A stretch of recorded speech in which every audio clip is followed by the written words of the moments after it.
Ok, je vais essayer de faire un site web. D'abord, on m'a dit que je devais me trouver un hébergeur pour déposer les fichiers de mon site et aussi de me réserver un nom de domaine. Cela tombe bien, les plateformes d'hébergement proposent également de vous réserver un nom pour votre site.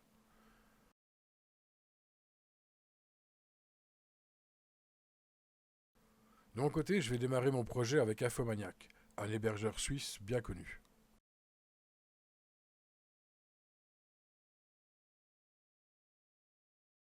Il me faut maintenant un CMS, un système de gestion de contenu. Je ne suis pas programmeur et il me faut un système facile à mettre en place. Il existe de nombreux CMS, mais WordPress semble être un bon choix pour débuter. Il est gratuit et open source. Il me faut maintenant un Page Builder, un outil qui permet de créer des mises en page facilement pour mon contenu.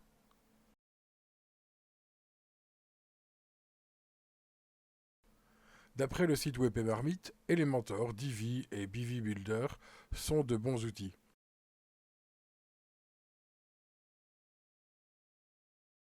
Oxygène serait apparemment plus adapté aux développeurs.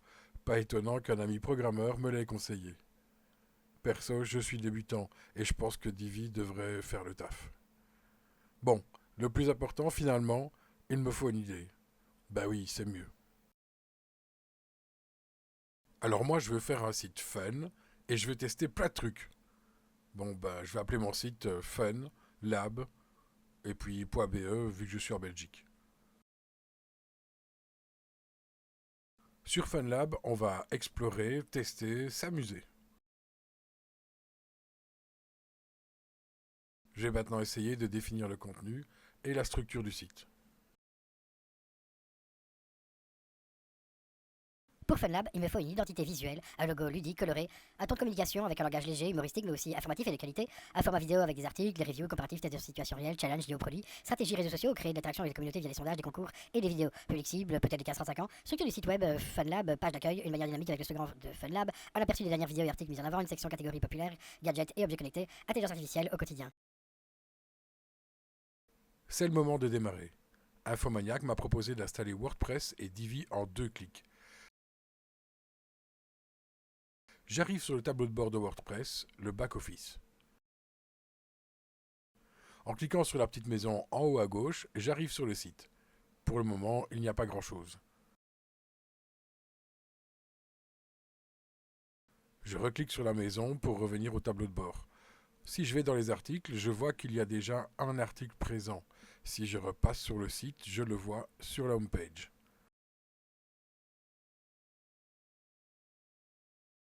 Je vais tester l'ajout d'un article.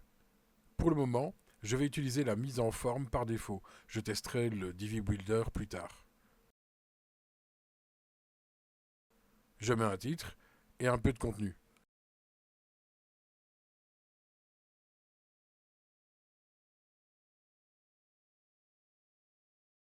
Et je regarde dans la colonne de droite les options que l'on me propose.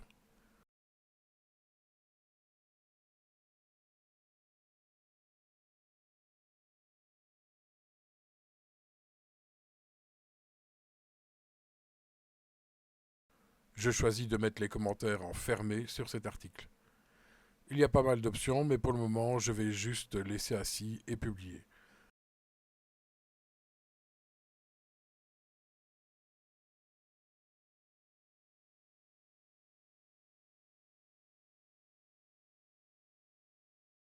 WordPress me demande ma confirmation et je valide.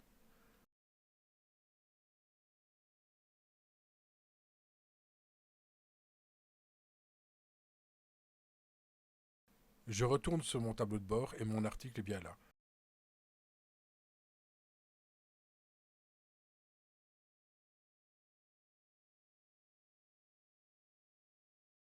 Sur l'article Hello World, il y a bien une zone de commentaires.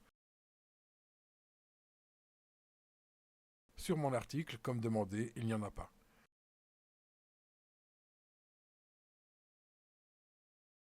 Je vais aller jeter un œil à la médiathèque et par un glisser-déposer, je vais ajouter 3 images de test.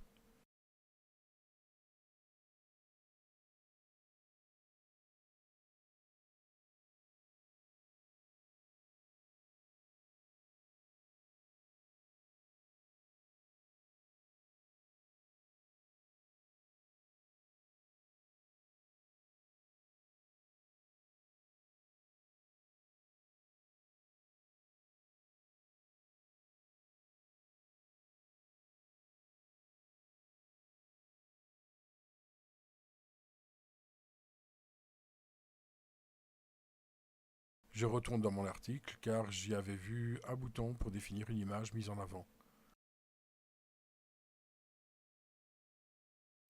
Je clique dessus et j'insère une de mes images de test.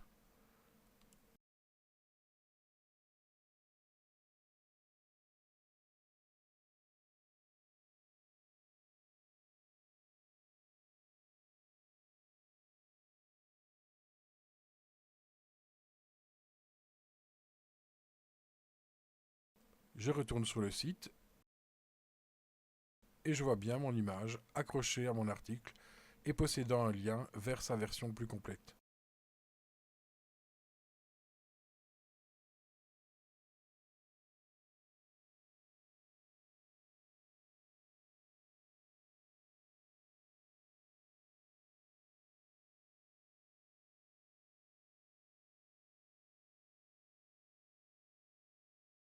Je vais maintenant regarder les pages du site. Actuellement, il y a deux pages, la Sample Page et la Privacy Page, qui est, elle, en mode brouillon.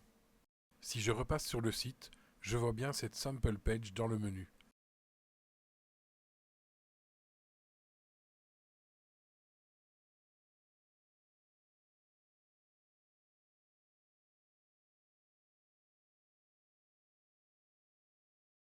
Ok, je vais ajouter une page. Toujours en mode par défaut pour le moment.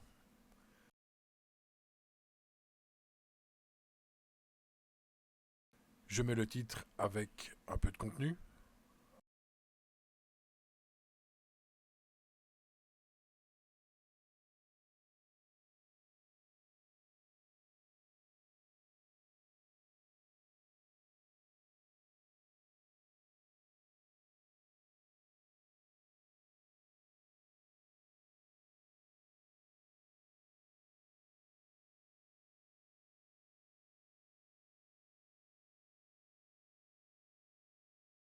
Et je publie ma page.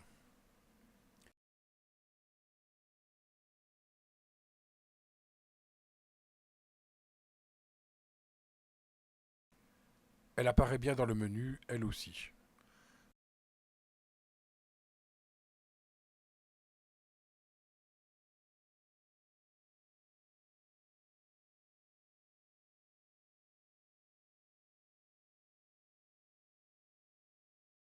Je vais m'intéresser à la partie Divi, ici dans l'interface du back-office.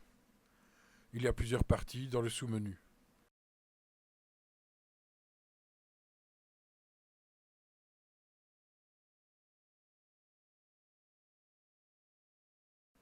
Je vais lancer le thème Builder afin de commencer le thème de mon site.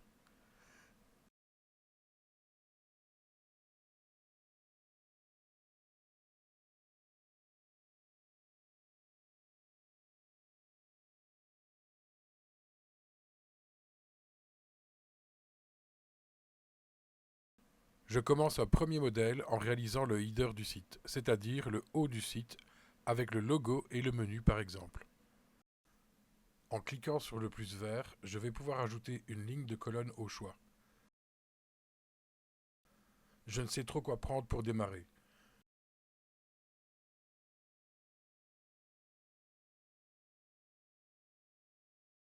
Une fois mon choix effectué, il me propose de suite de remplir la première colonne avec un module.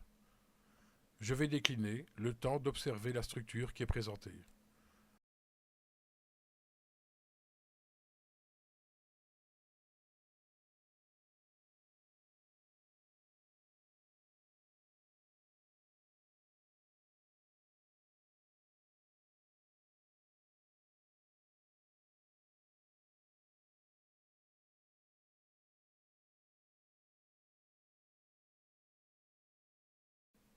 Je clique finalement sur le premier plus noir à gauche. La liste des modules disponibles s'ouvre.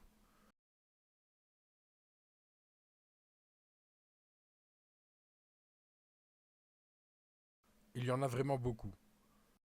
Pour le moment, je veux juste mettre une image. Je clique sur le module image, une fenêtre s'ouvre et je vois déjà une représentation de ma future image. Ici, l'idée est de mettre un logo pour le site. Je clique dans la zone image et je passe par la médiathèque pour aller télécharger le logo du site en PNG transparent.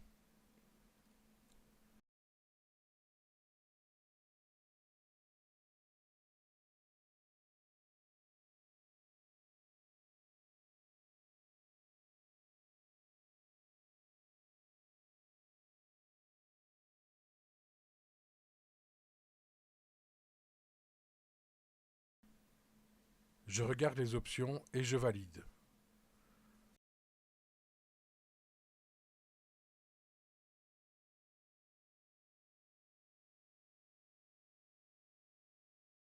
Je peux mettre une URL sur l'image.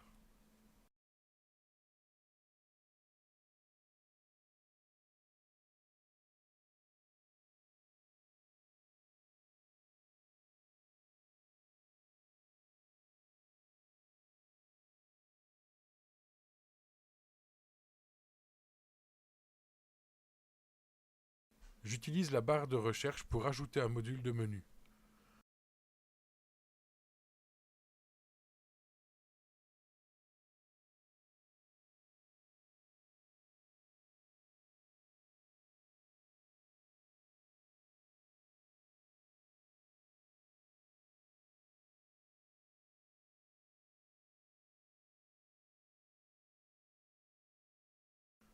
Je peux par exemple changer le style du menu.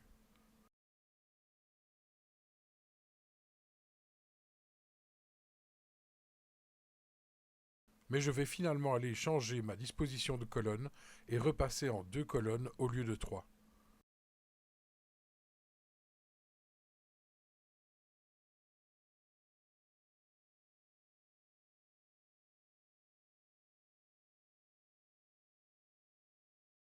Et je valide.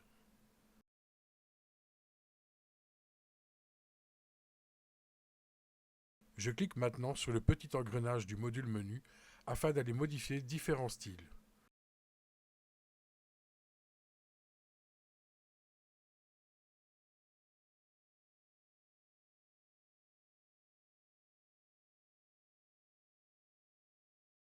Je pourrais par exemple changer la couleur ou la taille de la police.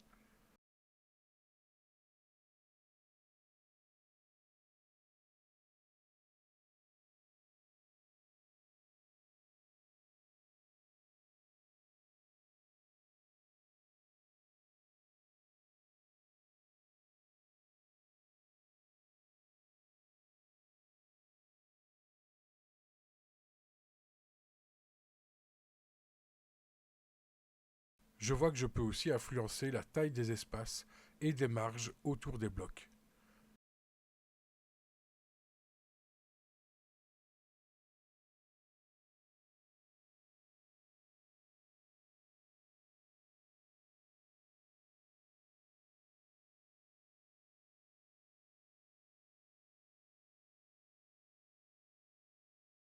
Je vais en rester là pour le moment et je vais sauvegarder et quitter.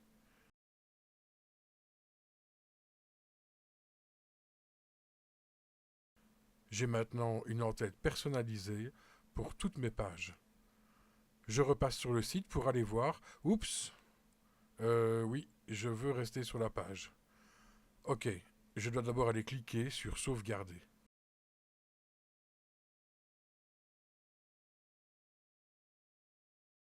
Je peux aller voir mon site. Le logo est bien là. Mon menu avec ma nouvelle page aussi. Je vous propose de se retrouver pour la suite de cette découverte de WordPress et de son builder Divi dans quelques jours avec la partie 2. N'oubliez pas de soutenir la chaîne et de vous abonner si ce n'est déjà fait.